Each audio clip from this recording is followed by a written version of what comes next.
उन्होंने कहा था कि मैं 1935 में कहा था, 1956 में बाबा साहब ने 5 लाख लोगों को लेकर के नागपुर की पवित्र दीक्षा भूमि में बौद्ध धर्म ग्रहण किया था।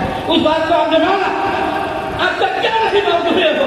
मांग रहे हो मुझे जाति जनगणना, मांग रहे हो मुझे हक, वो दे देगी तुम्हें हक।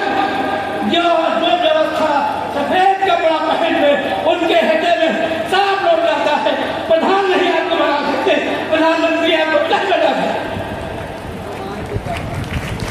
इसलिए समाज में जन्मे सभी संत गुरुओं के चरणों पर कोट कोट नमन।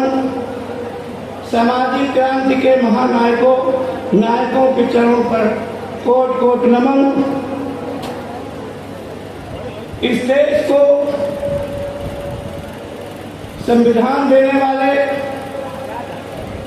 इस देश का दुनिया में मान बढ़ाने वाले, गूंगे को जवाब देने वाले, मानवीयता के सदैव प्रहरी बाबा साहब डॉक्टर B.R. अम्बेडकर के चरणों पर कोट कोट नमन और वंदना करता हूँ। मैं बहुजन समाज को सामाजिक क्रांति की ओर मंदिर मकसूद के करीब ले जाने वाले मानव कांसी राम साहब के विचारों पर कोट कोट नमन करता हूँ और उनको श्रद्धांजलि अर्पित करता हूँ। मित्रों, मैं एक बात कहना चाहता हूँ, बहुत सच्ची में अपनी बात कहना। बाबा साहब डॉक्टर B.R. अम्बेडकर ने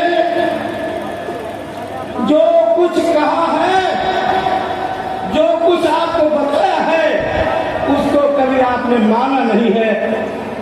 अगर मानते तो आज मांगने वाले न बनते, इस देश का हुक्मरान बनते, इस देश का हुक्मरान बनते। बाबा साहब ने कहा था कि अपनी दीवार में लिखो कि हम इस देश के शासक। माना उनकी बात को। उन्होंने कहा था जो आपको सबसे बड़ा वीटो पावर दिया है वोट का, उन्होंने कहा था इसका सही इस्तेमाल कर लेना, उससे इस देश के हुक्मरान बन जाओगे। माना आपने इस बात को। आपने पत्थरों को माना है, पत्थरों को माना है, सांप्रदायिकता को माना है, अलगाववाद को माना है, नफरत को माना है। भगवान बुद्ध और बाबा साहब की बात को आपने माने नहीं है। आप रो रहे हैं, आप रो रहे हैं। रोने से काम चलेगा? संसद के सामने से बाबा साहब डॉक्टर B.R. अम्बेडकर की प्रतिमा हटा दी गई। नेतागिरी हो रही है।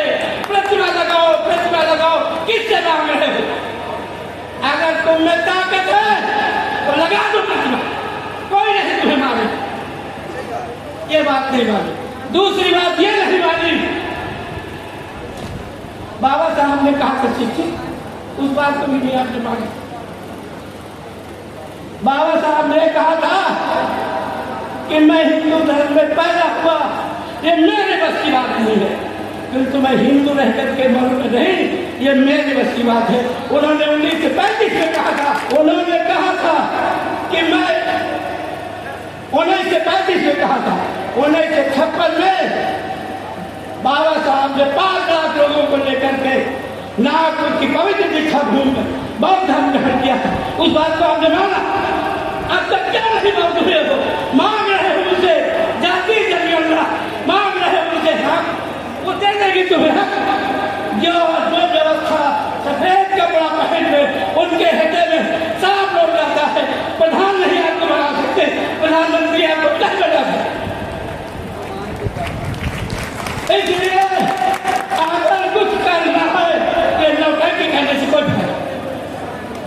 बाबा साहब की बात दीक्षित होने की मांग लो और सब लोग को धर्म में आ जाए, उसी दिन व्यवस्था परिवर्तन हो जाएगा।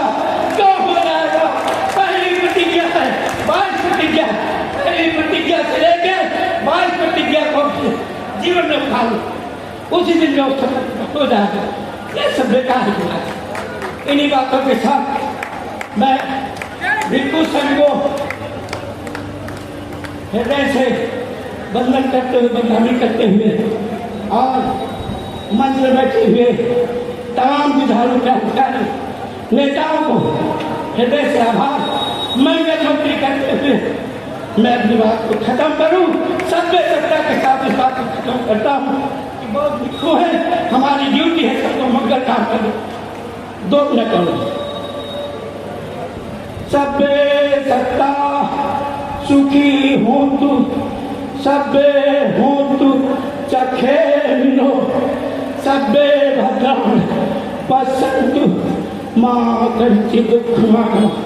सभी लोग सुखी रहे, संसार के प्राणी सुखी रहे, सब मनुष्य सुखी रहे, सबके सद्बुद्धि आवे, भगवान बुद्ध और बाबा साहब के रास्ते पर चले, यही मेरी मंगल कामना के साथ मैं अपनी बात खत्म करता हूँ।